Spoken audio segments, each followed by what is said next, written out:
Good afternoon बच्चों। आज हम आपको सेकेंड पेपर का दूसरा लेसन लेसन का नाम है सीखना के बारे में बताएंगे। अब सीखने का अर्थ क्या है।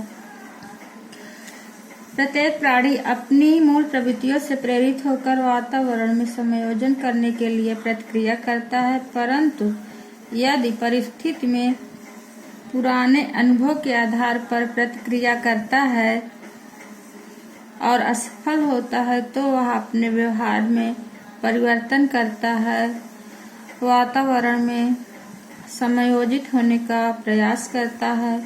इस प्रकार व्यक्ति के व्यवहार में प्रगतिशील परिवर्तन होता रहता है। अब सीखने का परिभाषा। विभिन्न विद्वानों ने सीखने की निम्नलिखित परिभाषाएं दी है। पहला है काल्विन के अनुसार सीखना अनुभव के कारण हमारे पहले के बनाए व्यवहार का परिवर्तन होता है। दूसरी परिभाषा है मिलफोर्ड के अनुसार। हम इसकी परिभाषा व्यापक रूप से यह दे सकते हैं कि अधिगम व्यवहार के परिपक्वता व्यवहार में कोई परिवर्तन है। अब है सीखना एवं परिपक्वता का अर्थ। परिपक्वता एक ऐसी जन्मजात प्रक्रिया है जो लगातार अपने आप चलती रहती है, जैसे कि व्यक्ति का स्वाभाविक विकास होता है। सीखना एवं परिपक्वता में घनिष्ठ संबंध है। मनोवैज्ञानिक का विचार है कि सीखना एवं परिपक्वता दोनों का ही संबंध है। इसका कारण यह है कि परिपक्वता और सीखना दोनों से ही व्यक्ति के व्यवहार में प्रगतिशील परिवर्तन होता है। अब है सीखना एवं परिपक्वता में क्या अंतर है।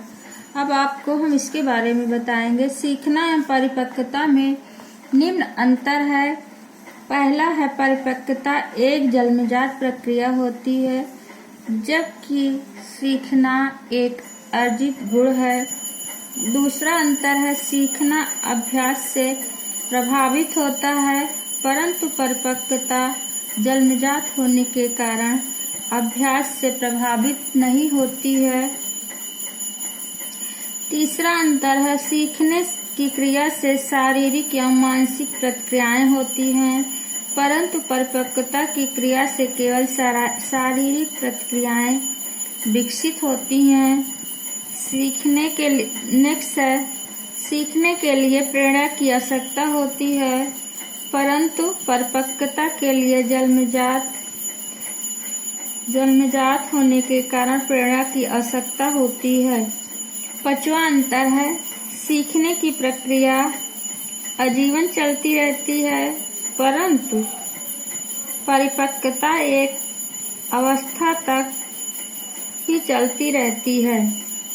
अब आपको हम सीखने के प्रकार बताएंगे। सीखना कितने प्रकार का होता है ये बताएंगे।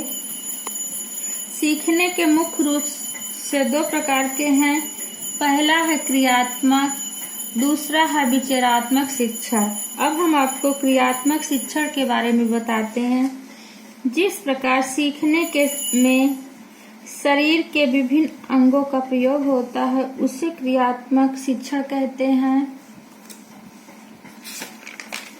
इस प्रकार हम कह सकते हैं कि कर्मेंद्रियां प्रधान शिक्षण को ही क्रियात्मक शिक्षण कहते हैं।